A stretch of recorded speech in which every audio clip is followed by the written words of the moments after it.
People talk about maturity like it's this basic thing that all of us should understand, but it has a layer nobody mentions. Let me show you what I mean. So, about 4 or 5 years ago, I got into this habit of like obsessing over definitions, like trying to really understand what things mean.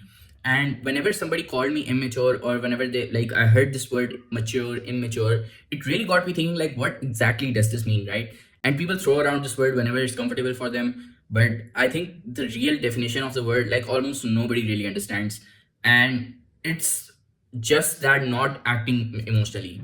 That's basically what maturity means. It does not have anything to do with intellect, it does not have anything to do with age.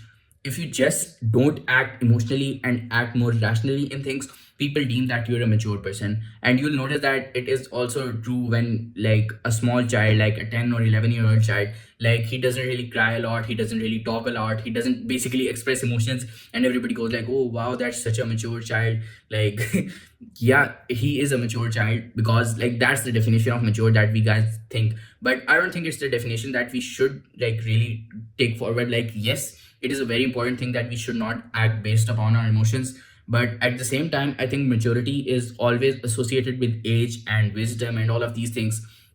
So if you think regarding to that, then we should like have maturity as something that just comes with you with age. And that's essentially what being mature means. Now, if you're not someone mature, and I'm telling you, like, maturity has nothing to do with age. So there are a lot of immature people who are adults out there, and there are a lot of like mature children as well. And if you talk about how you can develop this thing, then I think it just means that if you're someone who's immature, possibly you have not seen a lot of struggles in life. Because I was seeing this like podcast of somebody, and he was saying that all truly broken people, like, they have a very low kind of voice. Like, they're not extremely hyped up about things, they're not have high energy or anything like that. Like, they just have like a small, like, truly broken people, they just have a underlying tone. Now, when we talk about how we can actually develop maturity, I think it just has to do with how much of life have you seen, like how much struggle have you gone through, how much heartbreaks have you had, or anything like that. Because when you notice like maturity in like kids as well, it is essentially like, some in most cases it is like they have a problem at home, or they went through something terrible in the childhood, and that's why now they're like very quiet or very rational or all of these things.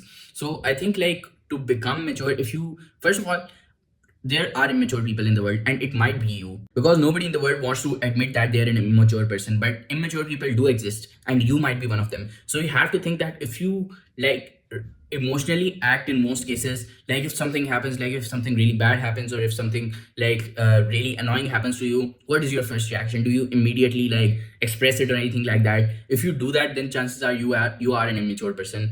And the only way to develop that is just like face uncomfortable situations every single day that like eventually teach you to not always listen or act out to your emotions. Now, I'm not saying that you should become emotionless, or emotionless is immaturity, not at all. I'm just saying that having a control on your emotions and not letting your emotions dictate how you behave, that's what maturity is. And the only way to get it is like doing hard things. So if you don't want to do hard things, like, congratulations, you'll stay immature for the rest of your life. But if you want to be mature, then the chances are like the best way you can do that is just doing really really hard things every single day. Or not even every single, just try to get in a habit. The more hard things that you do, the more mature you'll become. If you want a shortcut, then that's that. So that's my definition of maturity, and I think most people don't understand it or how to develop it or anything like that. But if you agree with me, if you disagree with me, let me know in the comments.